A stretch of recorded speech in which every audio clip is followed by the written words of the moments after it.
Well, Hobbes has a fairly cynical view of human nature, but he's only one of our social contract theorists. John Locke actually also offered up a theory of social justice, of social contract theory, that in fact played a great deal into the founding fathers of our country, into their plans, into the Declaration of Independence, into the Constitution. So let's look at a quick comparison between Hobbes and Locke. Hobbes and Locke agreed that our faculty of reason, we're rational creatures. That is going to show that our faculty of reason is going to show us the wisdom of forming a cooperative society. In other words, the fact that we're rational allows for us to understand that our chances of living a long and happy life are significantly increased if we form a cooperative society. Hobbes and Locke agreed that the social contract must be entered into freely.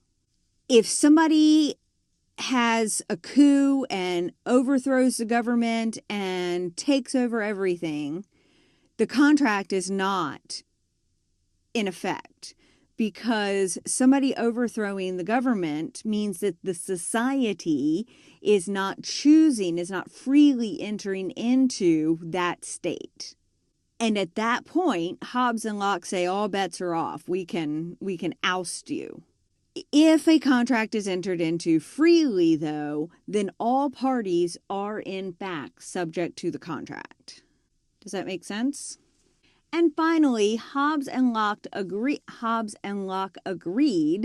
that the authority that the state has is dependent on this free consent. Military coup takes over the country. They have no official authority over society. They might be instituting a state of fear, and people do what they're told so they don't die. But that's not legitimate authority. The legitimate authority comes from the situation being entered into freely on behalf of all parties. Does that make sense? Well, Hobbes and Locke disagreed on the state of nature, on human nature. Hobbes thought people are just necessarily nasty and solitary, but Locke believed that they were sociable and peaceful. Left to our own devices, Locke believed we would actually help each other, that we would naturally engage in cooperation. So they have two very different viewpoints of human beings left to their own devices. Hobbes and Locke disagreed on where rights come from. According to Hobbes, the only rights we have are those given to us by the state. But according to Locke,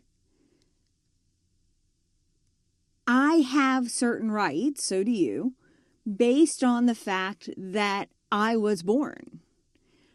Human beings are rational creatures. We are moral agents. And to that end, our simply being born grants us certain natural rights. And those natural rights cannot be taken away by anyone. And if the state attempts to do so, we are required to overthrow it. So this is the other disagreement that Hobbes and Locke have. Hobbes says the state is unimpeachable. Once the state is in power, we freely engaged in this social contract, that's it. Locke says no. If the state attempts to violate our natural rights, we are in fact permitted to overthrow them. Does that make sense? So let's talk about Locke and natural rights. As I said, Locke believes that we are born with inalienable moral rights that cannot be taken away by anyone. Okay, I have natural rights. Most specifically, I have the right to life and to own property. Okay, so I have specifically, according to Locke, two natural rights: the right to life and the right to own property. Own property.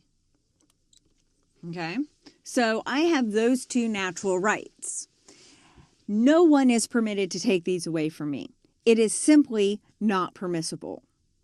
And if the government tries, I am required to overthrow that government, because the government is not allowed to take away my right to life or my right to own property.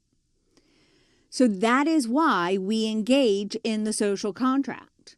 Locke believed that we're all naturally inclined to peaceful coexistence. We're sociable and will cooperate, but that doesn't mean that everybody's going to be wonderful. We need the government. We need to enter into the social contract so we have a state. And we need the state for these three particular reasons. We need the state so that they can clearly state the natural moral laws in a way people can understand. We need the state to provide impartial judges to settle any disputes. And we need the state to enforce the laws to protect the people. Okay? So we need to have a clear idea of what the laws are. If disputes come up, we need impartial judges to tell us who's right and who's wrong. And we need a police force. We need soldiers and police to protect us, to enforce the laws. Okay? But again, the state is only supposed to do those three things. They are not supposed to be doing anything else. Hobbes had the Leviathan who gets to dictate everything, and Locke is not okay with this. These are very basic functions for the state, and anything the state does that does not serve one of these three functions is overstepping. Does that make sense? So in all of this discussion of rights and natural rights, and we're going to discuss it more because we're going to talk about John Rawls in a few moments, we need to make a distinction between negative rights and positive rights. Negative rights are rights that others are not allowed to interfere with. Okay? So if my right is a negative right, it means you're not allowed to take it away from me. You're not allowed to stand in my way. For example, I have the right to life.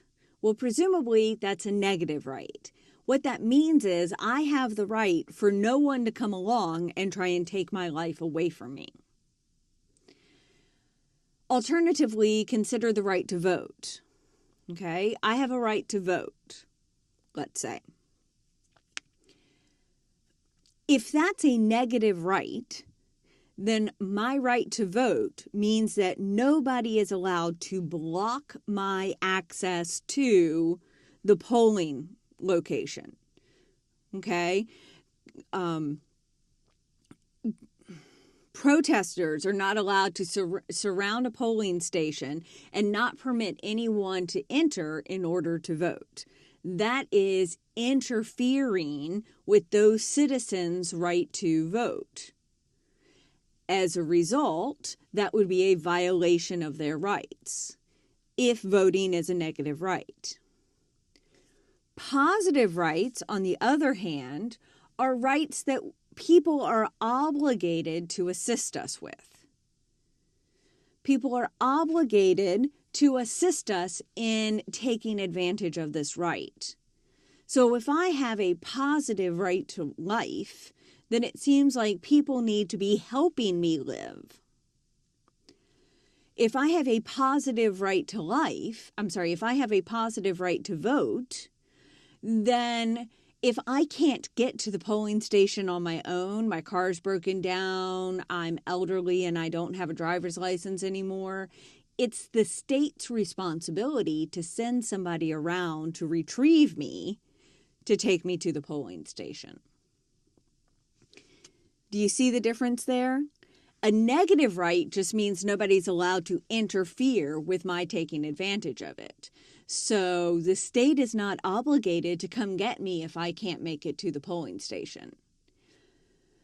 But if my right to vote is a positive right, then the state is obligated to come get me and take me to the polling station. Does that make sense? Now, Locke said we have only negative rights. We have only negative rights. My right to life, my right to own property are simply negative rights. People are not allowed to take my life. People are not allowed to take my property. And the state is there simply to protect those rights. It's the state's job to protect those rights. This is what's called libertarianism. There should be only the restrictions on liberty absolutely, positively necessary to protect the people. Okay? We have those 3 things that the state is supposed to be doing. And if they do something that is not protecting my right to life or my right to own property, they are placing restrictions that are outside of their purview. Does that make sense? Okay. So the state's job is simply to make sure people aren't taking my life, people aren't taking my property. And any restrictions over and above that are not permissible. Now, libertarianism says, and this is political theory libertarianism, there should only be the restrictions on liberty necessary. Now, when we talk about John Rawls, we're going to see that there might be different views on what constitutes necessary.